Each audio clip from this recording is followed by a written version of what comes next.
ओम देवी प्रपन्नाति हरे प्रसीद प्रसीद मातर्जगतोऽखिलस्य प्रसीद विश्वेश्वरि पाहि विश्वं त्वमेश्वरी देवी चराचरस्य शरणागत दीनार्थ परित्राण परायणे सर्वस्यार्थ हरे देवी नारायणी नमोस्तुते।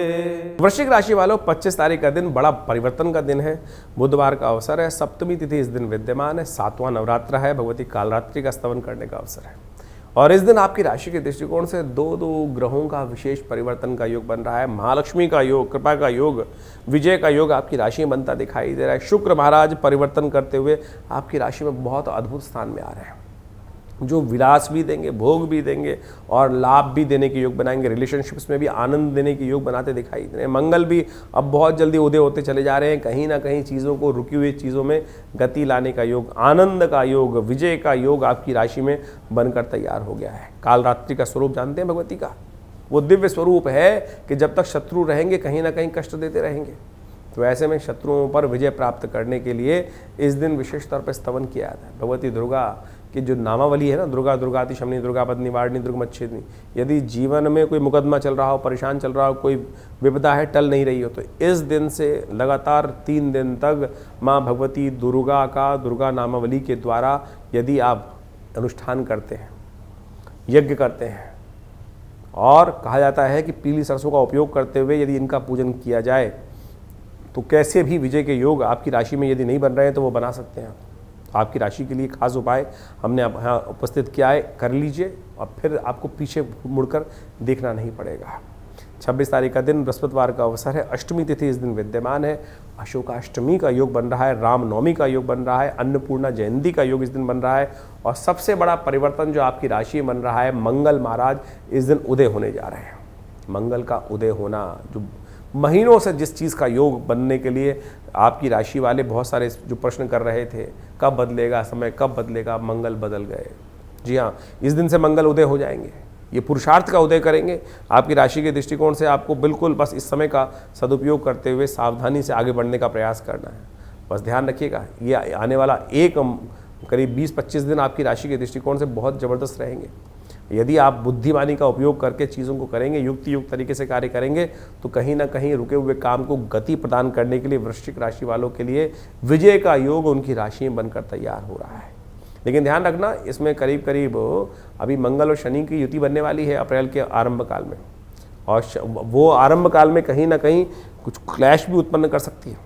उस क्लैश से बचते हुए कार्य करने की ज़रूरत भी थोड़ी सी आपकी राशि के दृष्टिकोण से बनती दिखाई देगी। ये मंगल शनि की युति नहीं तो अननेसेसरी की थोड़े परेशान भी दे सकती है। इसलिए मंगल को विशेष तौर पे कुछ ना कुछ उपाय करते चले, वो आपके लिए बहुत ज़रूरी रहेगा। वृश्चिक राशि वालों के लिए 27 तारीख का दिन शुक्रवार का दिन है, नवमी का दिन है, महानवमी का सुंदर योग बन रहा है और ग्रह नक्षत्र परिवर्तन की तरफ जाते दिखाई दे रहे हैं। पुण्य कार्य जितने ज़्यादा उतना ज़्यादा लाभ प्राप्ति के योग आपकी राशि में बहुत सुंदर रूप से बनकर तैयार हो रहे हैं और ये आपके लिए कहीं ना कहीं चीज़ों को पॉजिटिव परिवर्तन करने का योग बनाता दिखाई दे रहे हैं। चीज़ें बहुत अच्छी हैं आपकी राशि के दृष्टिकोण से। इस दिन महानवमी का अवसर है, कन्या पूजन करें। किसी तीर्थ पे जाकर कन्या पूजन यदि आप करेंगे, किसी माँ भगवती के मंदिर में जाकर, तीर्थ स्थल में जाकर, इस दिन यदि भगवती की आपके जीवन में आशीर्वाद आप चाहते हैं, चमत्कार आप चाहते हैं, तो ये उपाय पहले नोट कर लीजिए, फिर बहुत कुछ बताने का योग हम बनाएंगे। ग्रह परिवर्तन की तरफ जो जा रहे हैं, इस दिन आपकी राशि के दृष्टिकोण से कहीं ना कहीं पॉजिटिव योग उत्पन्न करने की स्थिति बनाते दिखाई दे रहे हैं। चंद्रमा स्वग्रही होकर आपकी राशि के दृष्टिकोण से भाग्य में विराजमान होकर आपके लिए भाग्य से सहायक सिद्ध होने के योग बना सकता है। भाग्य से सहायता प्राप्त करने के योग बहुत अच्छे रूप से आपकी राशि में कहीं ना कहीं आने वाले कुछ दिनों में लाभ देने के योग अच्छे से बनते दिखाई दे रहे हैं। इसका पूर्ण लाभ अवश्य लेने का प्रयास कीजिएगा। हमने कहा कि तीर्थ स्थल में जाकर कन्या पूजन अवश्य करने का प्रयास करें।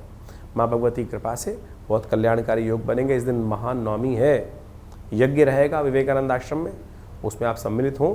क्या कार्यक्रम है वो भी हम बताते हैं। 27 तारीख को महानवमी का सुंदर पर्व है। जैसा हमने कहा, विवेकानंद योगाश्रम में नवमी के माँ भगवती का सुंदर श्री विग्रह विराजमान है, जो 1947 में मुल्तान से 500 साल पुरानी प्रतिमा भगवती की हमारे आश्रम पे पदार्पण करी। पत्थर चल के स्वयं आते हैं। सोचिए, माँ भगवती का स्वयं पदार्पण कहाँ, मुल्तान से किस प्रकार की स्थिति से निकाल कर लाई गई मूर्ति भगवती की, सिद्ध मूर्ति भगवती की, और वहाँ आज ये विवेकानंद योगाश्रम में प्रतिष्ठित है। दिल्ली में, और उनके अलौकिक दर्शन करने का सुंदर योग है। कहा जाता है महानवमी के दिन जो इनका दर्शन करते हैं, इनके समक्ष बैठ के यज्ञ करते हैं, उनके जीवन में समस्त विघ्नों को दूर करने का आशीर्वाद माँ भगवती से स्वयं मिल जाता है। तो आइए इस महानवमी के अवसर पर आप स्वयं यज्ञ में सम्मिलित हों। शाम को 5 बजे से यज्ञ पूजन आरंभ होगा, भंडारा रहेगा विशाल, और माँ भगवती की कृपा से समस्त अनिष्टों को दूर करने का योग अद्भुत रूप से बन जाता है। ये दिव्य भगवती का श्री विग्रह जो विवेकानंद योगाश्रम में विराजमान है, यहाँ पर नित्य करीब करीब 8 घंटे का यज्ञ चलता है, और संपूर्ण दुर्गा सप्तशती में सहस्त्र चंडी का कार्यक्रम भी लगा रहता है। इस बार करीब करीब 1000 पाठ, जी हाँ, करीब करीब 1000 से ज़्यादा पाठ यहाँ किए गए यज्ञ के यज्ञात्मक तौर पर, और उसका अद्भुत प्रभाव है। कम से कम पूर्णाहुति पर आप सब यदि उसी यज्ञ में आकर आहुति देंगे तो उस यज्ञ के महान पुण्य के आप विशेष तौर पर सहायक बन पाएंगे, उसी का पुण्य आपको प्राप्त करने के योग बन जाते हैं। वैसे तो शास्त्र कहता है अनाहुतु अध्वर ब्रजेत, यज्ञ में तो बिना बुलाए भी जाना चाहिए। हम तो आपको सादर आमंत्रित कर रहे हैं माँ भगवती के इस सुंदर कार्यक्रम में, जिसमें माँ भगवती का सुंदर दर्शन भी आपको मिलेगा और यज्ञ में सम्मिलित होने का अवसर मिल रहा है। दुर्गा सप्तशती के संपूर्ण 700 मंत्रों का यज्ञ पूर्ण रूप से जो पूर्ण नवरात्र चला है, उसमें कम से कम पूर्णाहुति के दिन पर आप सब परिवार अवश्य बैठने का प्रयास कीजिए। माँ भगवती का एक बार हल्का सानिध्य लेने का प्रयास तो कीजिए, और देखिएगा माँ भगवती की कृपा से अपने आप ऐसी ऐसी घटनाएं हमने आश्रम में देखी हैं जो अद्भुत रूप से कही जाती हैं। आप मान के चले माँ भगवती की कृपा से कैसे कैसे कष्ट लोगों के जीवन में दूर हुए हैं। आप सब उनके अनुभव भी यहाँ साझा कर सकते हैं, आके देख सकते हैं। उनके दर्शन स्वयं ही सब कुछ कहते हैं। आपको कहने की आवश्यकता, किसी को जब बहुत ज़्यादा कहने की आवश्यकता नहीं पड़ेगी, लेकिन माँ भगवती का प्रताप गाने का योग है। माँ भगवती का प्रताप जितना गाएंगे ना, उतना आशीर्वाद उनका सुंदर रूप से मिलेगा, विश्वास जागेगा, और जहाँ विश्वास अडिग हो जाता है, भगवती कृपा होने में देर नहीं लगती। तो आइए इस नवरात्र के महानवमी के अवसर पर 27 तारीख को वहाँ दिव्य यज्ञ में, दुर्गा सप्तशती के दिव्य यज्ञ में, जो शाम को 5 बजे से पूजन के साथ आरंभ होगा, उसके बाद दुर्गा सप्तशती का यज्ञ होगा, फिर विशाल भंडारे का सुंदर आयोजन रहेगा, कन्या पूजन की व्यवस्था रहेगी, और साथ साथ संपूर्ण रूप से लोग आके प्रसाद भंडारे इत्यादि में अपने सम्मिलित हों। माँ भगवती की कृपा से अनेक कष्टों का दूर करने का योग भी आपकी राशि में बने ईश्वर की कृपा से। और इस दिन सुंदर योग एक और भी है, ये नवमी है, महानवमी है, और चैत्र की नवमी के दिन रामचरितमानस की जयंती भी मानी जाती है। तुलसी बाबा ने इसी योग में आज से 500 साल पहले जब रामचरितमानस लिखनी जयंती मानी आरंभ करी, तो वही योग था, वही बिल्कुल ग्रह थे जैसे भगवान राम की जन्मपत्री में थे। जी हाँ, जैसे भगवान राम की जन्मपत्री में योग बने हुए, कहा जाता है उस दिन रामचरितमानस जब जयंती के रूप में बनी तो वही ग्रहों का योग था। तो ये बड़ा सुंदर योग है, इसलिए बड़े हर्षोल्लास से लोग ध्यान नहीं कर पाते। जो तुलसी बाबा ने घर घर में रामचरितमानस पहुँचाई, तो वो इसी सुंदर योग से आरंभ होकर आज घर घर में उस रामचरितमानस का पाठ किया जाता है, राम को अपने जीवन में उतारने का प्रयास किया जाता है। ये तारक मंत्र जो है, केवल राम नाम जो है वो तारक मंत्र है, और इस संसार में इससे बड़ा कोई मंत्र नहीं हो सकता। जिस मंत्र को स्वयं शंभु जपते हैं, जिस मंत्र को स्वयं जो नारद इत्यादि हैं वही स्मरण करते हैं, संपूर्ण रूप से कल्याण करने वाला मंत्र है। तो इसको नित्यपति अहर्निश आप जपने का प्रयास करें, आपके समस्त कष्ट दूर होंगे। माँ भगवती की कृपा से, भगवान की कृपा से आपके समस्त अनिष्टों को दूर करने का योग अद्भुत रूप से बन जाएगा। राम नाम अद्भुत रूप से इस संसार में, इस कलयुग में यही नाम कल्याण करने वाला है, यही नाम तारने वाला है, और समस्त ग्रहों के अनिष्ट को भी यही नाम दूर करने वाला है। वृश्चिक राशि वालों के लिए 28 तारीख का दिन शनिवार का अवसर है, दशमी तिथि विद्यमान है, और ग्रह नक्षत्रों के दृष्टिकोण से भाग्य से बहुत सारी चीज़ों में सहयोग प्राप्त करने का योग आपको बनता दिखाई दे रहा है। शास्त्र में कहा गया है भाग्यम फलति सर्वत्र न च विद्या न च पौरुषम। भाग्य के दृष्टिकोण से चीज़ें आपके लिए सहायक सिद्ध होने की योग बनती दिखाई दे रही हैं, और आपकी राशि में कहीं ना कहीं चीज़ों को ठीक करने का सामर्थ्य आप में अब उदय होने के बिल्कुल तैयारी हो गया है, दिखाई दे रहे हैं ग्रह नक्षत्रों के दृष्टिकोण से। उन सब चीज़ों का सहयोग लेते हुए कार्य करने का प्रयास करें तो बहुत अच्छे योग आपकी राशि में बनते दिखाई दे रहे हैं। लेकिन अकेले बहुत सारी चीज़ों को करने की तरफ उद्रिक्त हूँ। अकेले आप बहुत ज़बरदस्त कार्य कर सकते हैं। इस समय इस बात का ध्यान रखने की ज़रूरत है कि आप लोगों को ज़्यादा सिखाएं ना, जो चीज़ करना चाहते हैं उसका भेद ना खोलें। वो भेद खोलने से क्या होता है, कई बार नज़र लग जाती है।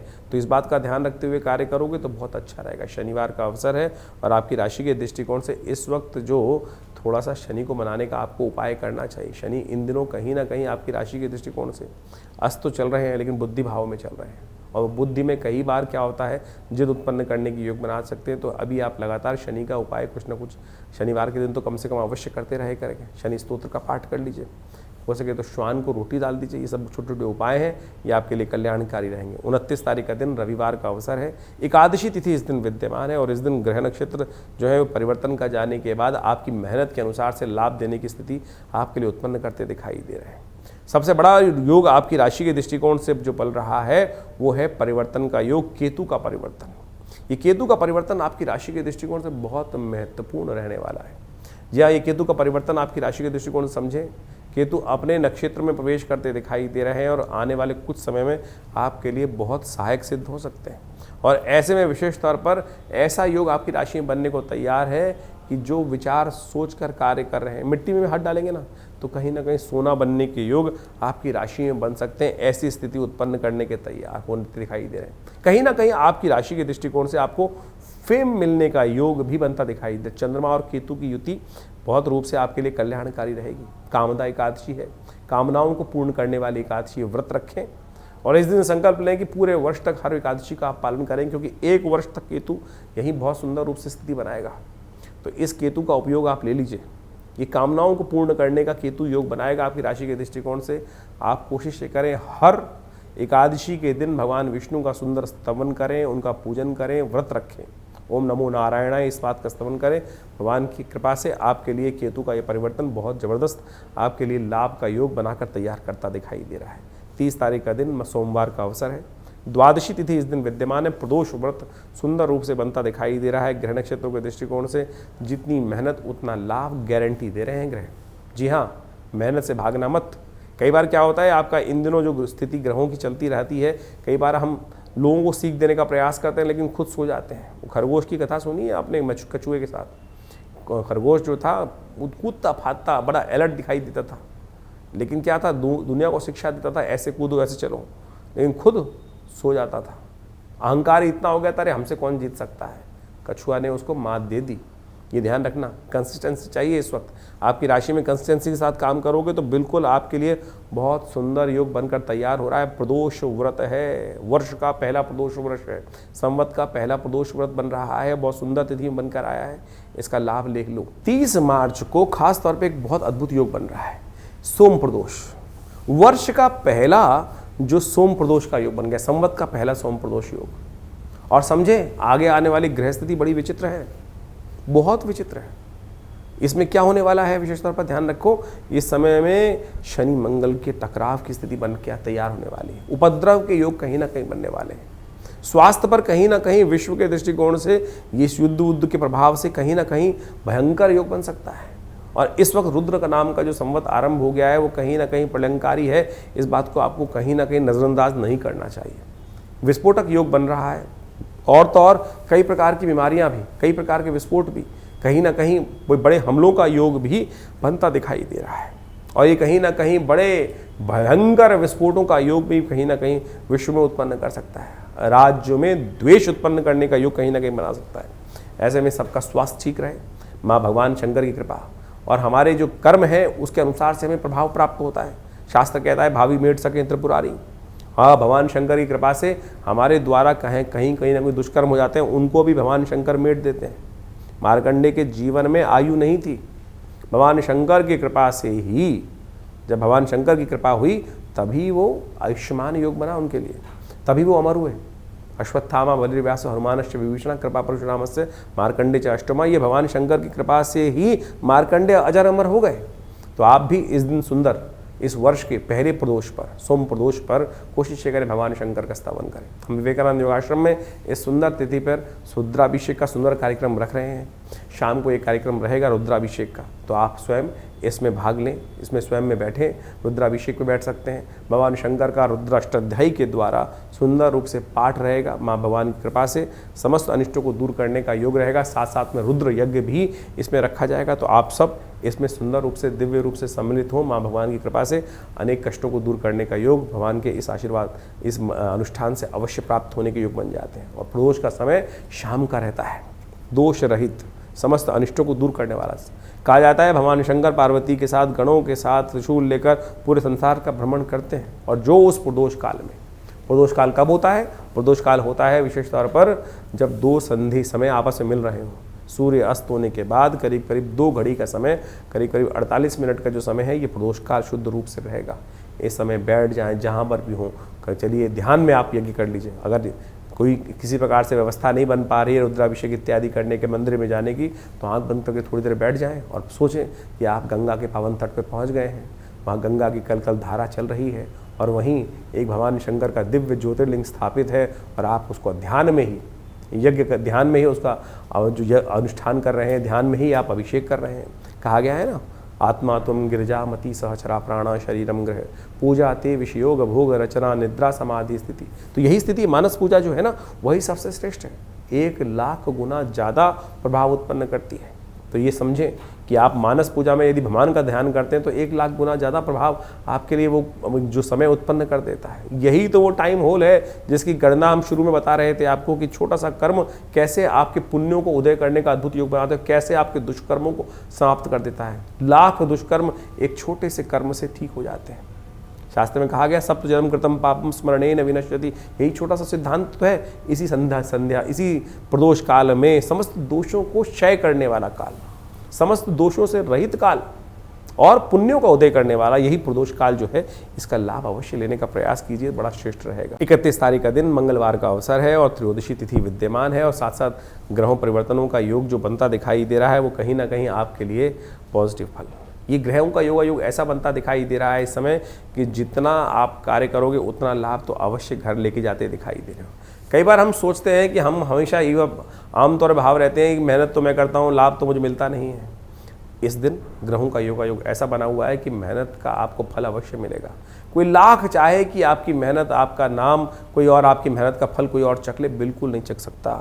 आपका काम आपको ही साजेगा, आपका काम किया हुआ आपको ही तमगा देने की योग बनाता दिखाई दे रहा है। तो इसमें चिंता ना करें, इसका लाभ लेने का आपको अवश्य प्रयास करना चाहिए। बहुत जल्दी ग्रह परिवर्तन की तरफ जा रहे हैं और आपकी मेहनत का लाभ भी आपको प्राप्त करने के योग बनेंगे।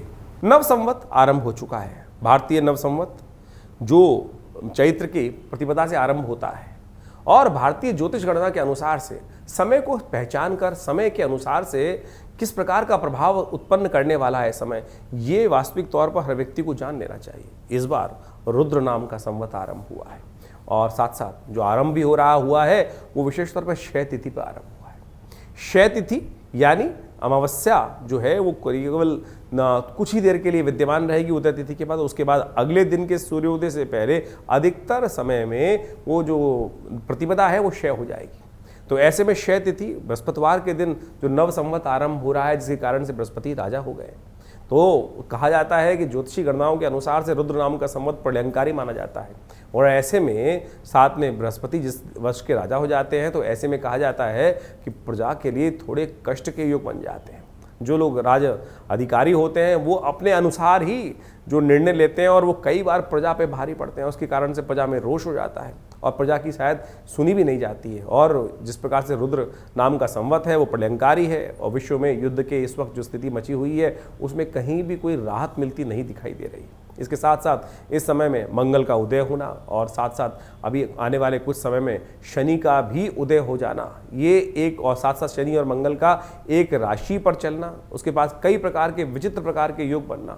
शनि और विशेष तौर पे आप समझें सूर्य एक साथ चल रहे हैं, मंगल राहु बुध की युति चल रही है, ये कहीं ना कहीं विश्व में कष्ट देने के योग साफ साफ बनाती दिखाई दे रही है। और इसमें जिस प्रकार की भयावह स्थिति दिखाई देती है पूरे, और इस बृहस्पतिवार जो चैत्र का महीना है इसमें जो योग बन रहा है, 5 बृहस्पतिवार का भी योग बन रहा है, ये कहीं ना कहीं प्रजा को कहीं ना कहीं कष्ट प्राप्ति के संकेत मिलते हैं। और राज्य लोगों को, जो राज्य अधिकारी लोग हैं, राजा लोग हैं, जो कहीं ना कहीं हर देश के कहीं ना कहीं राजा बने हुए हैं, उन सबको भी इस बात को समझना चाहिए।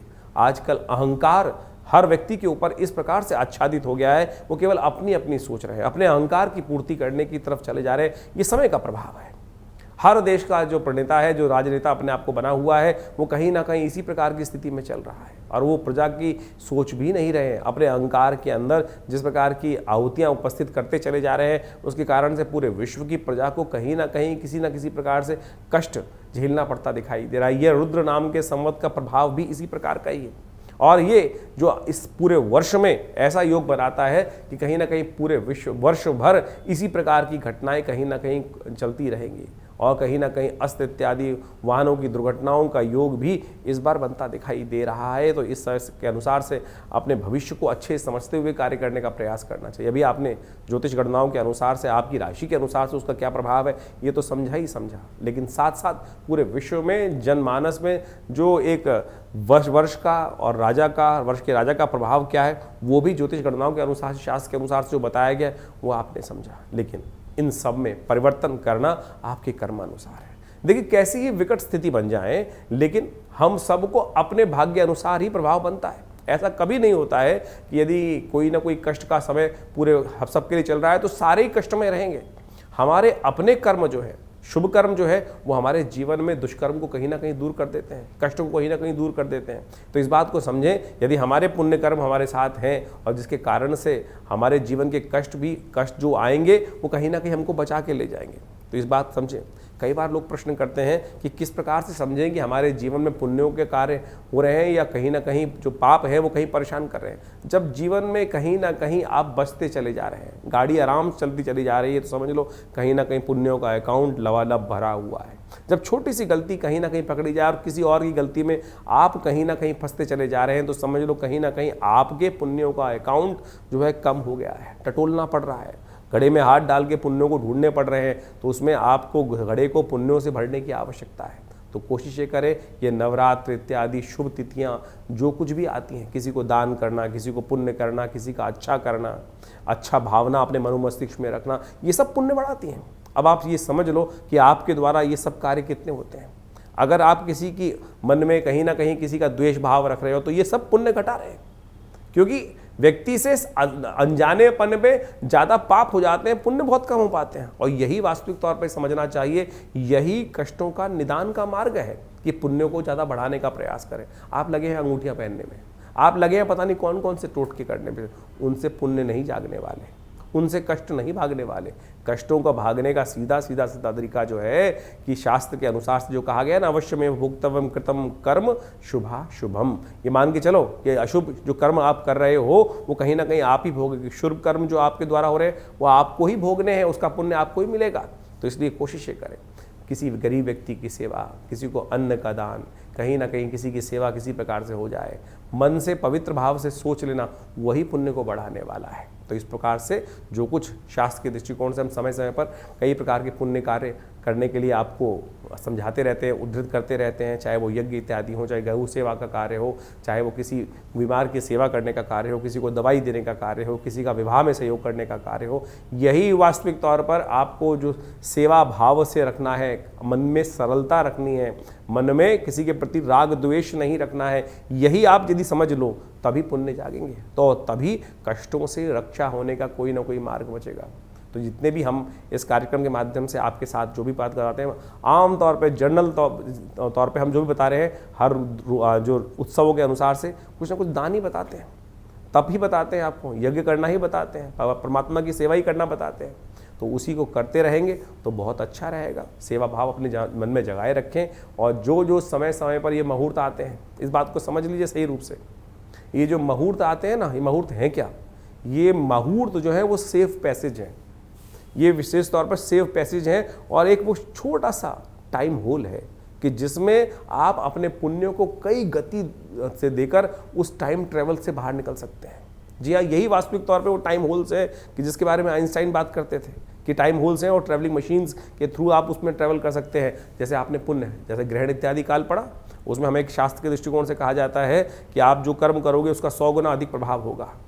जैसे नवरात्रों के अंदर संधि काल में सुबह शाम, अब यही नहीं कि आपका नवरात्र तो साल में 4 बार आएंगे, लेकिन रोज आवश्यकता है तो कैसे, हर रोज संधि काल आती है ना, सुबह की संध्या, शाम की संध्या, मध्याह्न की संध्या, तुरीय संध्या, ये भी जो संधि काल है इसमें भी भगवान का नाम जप करना समस्त प्रकार के कष्टों को दूर कर देता है, कई गुना अधिक प्रभाव दे देता है। इसलिए भारतीय संस्कृति में कहा गया है कि जो संध्या वेला है उसमें जाके भगवान का नाम जप कर लो थोड़ी देर के लिए।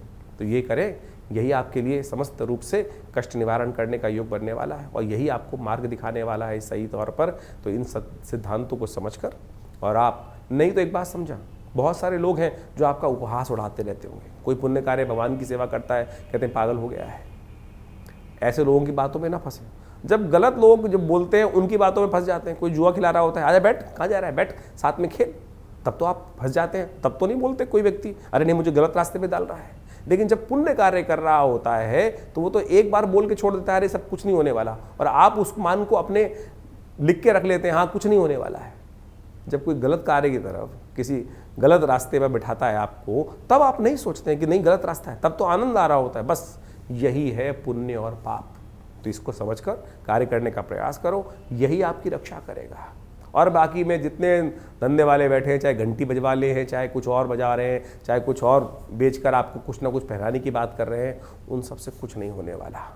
तो इसलिए अपने समय को समझो, समय के अनुसार से कार्य करो। शास्त्र में, पुराणों में, वेदों में इत्यादि समस्त ग्रंथों में कथा के माध्यम से यही सत्य को निवारण करने का रास्ता बताया गया है कि सेवा भरो, मनुर्भवो, सेवा कार्य करने का प्रयास करो, यही वास्तविक तौर पर निदान का मार्ग है। तो इसको समझ लिया तो बहुत सुंदर आपके लिए कल्याण का मार्ग बन जाएगा। और समय समय पे अपने समय को पहचानते हुए आगे चलना चाहिए। ज्योतिष विज्ञान वही माध्यम है कि ज्योतिष की गणनाएं किस प्रकार से क्या खेल रचने जा रही हैं। तो अब शनि का जो उदय होने जा रहा है, आपकी राशि के अनुसार से क्या उसका प्रभाव है वो हमने आपको समझा दिया। मंगल का उदय होने से क्या प्रभाव पड़ेगा वो भी हम अपने दिन पर दिन जो ग्रहों का योगायोग है वो भी हमने आपको समझाने का प्रयास किया। तो बुद्धिमान बनकर इन समस्त चीज़ों को समझकर अपने जीवन में कार्यों को शुभ करने की तरफ अग्रसित होंगे तो बहुत कल्याण का मार्ग प्रशस्त होगा। आपका कल्याण हो, ईश्वर के प्रति आपके मन में भावना, सद्भावना हमेशा जागी रहे, यही आप सबको आशीर्वाद। और बहुत सारे कार्यक्रम हमारे आश्रम पे समय समय पर इस समय में रहेंगे। नवरात्रों का यज्ञ भी रहेगा, उसके बाद हनुमान जयंती का कार्यक्रम है वो भी रहेगा, और बहुत सारे सेवा भाव, गौ सेवा इत्यादि, यज्ञ इत्यादि, भंडारे इत्यादि में समय समय पर कार्य चलते रहते हैं। आप उनके साथ अपने आप को जोड़ने का प्रयास कीजिए। और बहुत बड़ा हॉस्पिटल भी है दिल्ली में, विवेकानंद योगाश्रम, जिसमें लोगों की जनमानस की सेवा करने के लिए बहुत सारे कार्य भी किए जा रहे हैं। आप उसमें जुड़ सकते हैं। धन्यवाद, नमस्कार।